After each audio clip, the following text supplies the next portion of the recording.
For anyone just joining, Naya's story didn't begin with a plan. It began with a choice most people never have to make. She was already a doctor in Greece, a life she walked away from on purpose. A plane ticket, a tourist visa, a young son asleep against her shoulder, and a hope so thin she could almost see through it. She wasn't chasing a dream. She was escaping a future she refused to accept. What she didn't know, what she couldn't have known, was how much temporary was about to cost her.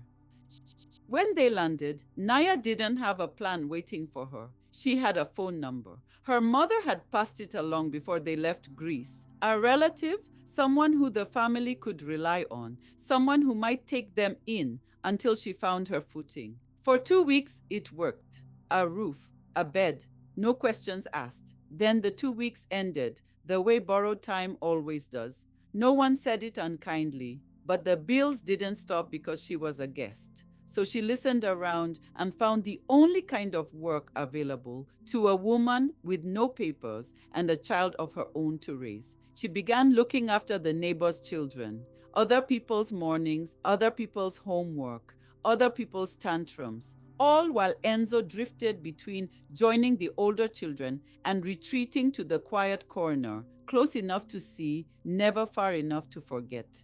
It wasn't the work she had trained for. It didn't ask what she used to be. It only asked if she could show up, and she did.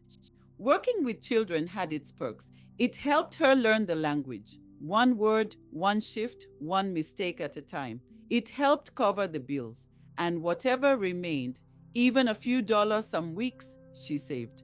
Not for a dream, just for whatever came next that she couldn't yet see coming. Seasons turned into years. Life became small, small enough to fit inside a borrowed basement apartment. She learned when it was wise to step outside and when it was safer to stay indoors. She learned to read a knock on the door before she ever opened it. She mastered which forms were safe to sign and which ones weren't. A call from an unknown number could sit unanswered for an hour before she found the nerve to check the voicemail. She wasn't hiding from life. She was building one. In the only hours no one was watching, after Enzo had fallen asleep, blinds pulled just slightly closed. She wasn't studying for a degree yet. She was studying to remember who she still was underneath all the waiting. Everyday decisions started with the same 6 words. Will this give him a better tomorrow? Then came the phone call. Her mother's voice from Greece. News passed from one relative to another, the way it always traveled back home. Enzo's father had remarried, built a life, a table full of holidays and birthdays that no longer included them on other side of a country she now called home too, a coast away and still somehow a world apart. Her light dimmed. Different emotions flew through her as she had struggled to keep her teary voice steady till she hung up. She never told her son what she heard that day. She never brought his father's name up again. Not out of anger, not anymore. Just because some doors, once quietly closed, don't need reopening.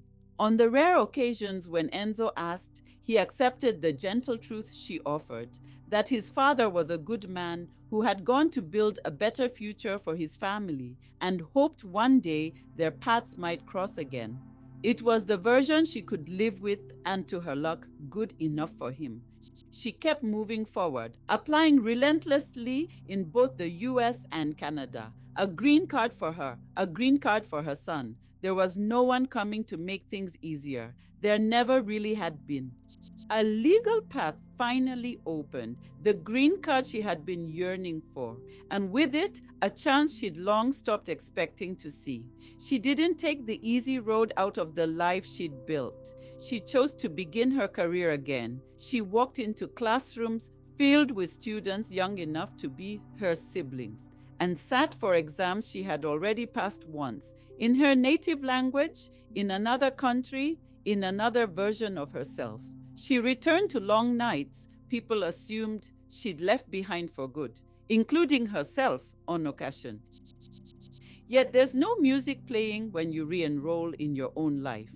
No applause for a transcript sent twice.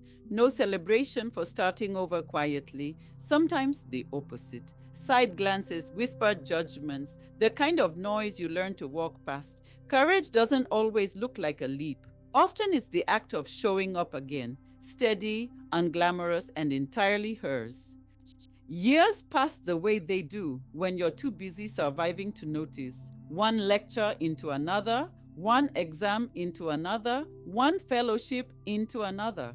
Until one day, the woman who had once lived on uncertainty stood inside an operating theater with her hands steady over an open chest, a heart surgeon. Again, trusted now to repair the very organ that had, in its own stubborn way, kept her moving through every impossible year before this one. The heart that refused to give up, now spending its days making sure other hearts didn't have to either. Success isn't always a title. Sometimes it's peace. Today, years later, Naya lives the life she rebuilt, a profession she loves, shaped by patience, long nights, and more than a few tears she never said out loud. And Enzo? He's no longer the little boy sleeping in a hospital nursery. He's a young man now, taller, determined to carry a future she once wasn't sure she could give him. Somewhere along those 19 years, the questions that used to keep her awake softened into something else. She no longer wonders whether she did enough. She gets to watch who he's becoming, and maybe that's the part of her story that matters most. Not the title, nor the country, but the life that grew after the fear. Back in Greece, her mother had a word for the kind of commitment Naya kept choosing again and again. Philotimo. That doesn't translate neatly into English, but something closer to doing what you believe is right for the people you love and continuing to do it, even when the cost is yours to carry. Naya carried that burden for years through the night shifts, the unanswered questions, and the uncertainty of leaving Greece with a child and no idea what waited on the other side. And somehow, she kept two things: her love for Enzo and her love for healing. Those two threads ran through everything that came next. And today, she has something she once couldn't see from where she stood: a life that is hers, a son she can watch grow, a profession she never abandoned, and peace, the quiet kind she earned. Maybe that's what she was searching for all along. Not perfection, just a life where she could finally stop asking, did I do the right thing for my son? And look at them now. She did.